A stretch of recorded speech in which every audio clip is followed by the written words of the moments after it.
Министерството за здравство, социјално времено откривање и соодветно лекување на малигните заболувања ќе спроведе нов циклус од 3 години скрининг прегледи за рана детекција на карцином на грлена матка, дебело црево и рак на дојка.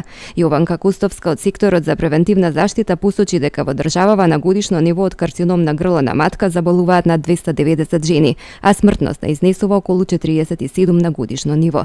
Сепак, како што подвлече Кустовска, карциномот на грлена матка излечива болест и доколку се открие навремено во најраните стадиуми, дава одлични прогнози. Прво до жените, да се јавуваат на бесплатен преглед со пап тест кај своите матични гинеколози.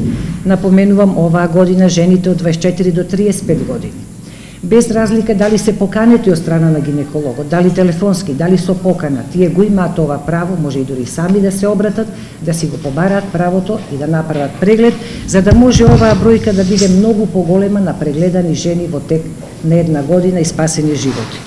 Здравствените власти ги повикуваат и жените кои имаат 50 години да направат мамографски преглед, затоа што е една од најзначајните мерки за рано откривање на рак на дојка, која е најчесто малигно заболување кај жените.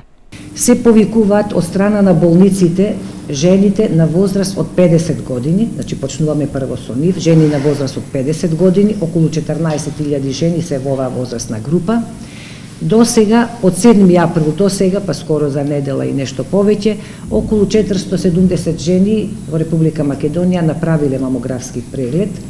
Интересот е голем, очекуваме дека овој број ќе биде многу поголем во следните месеци.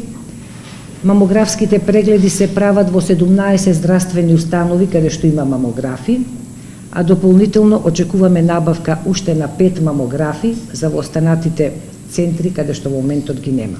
Почнувајќи од 2012 година за скрининг за карцином на грлена матка се поканати околу 120.000 жени, а на преглед се јавиле околу 64.000. Податоците покажуваат дека од година во година расте бројот на жени кои се јавуваат на превентивни прегледи.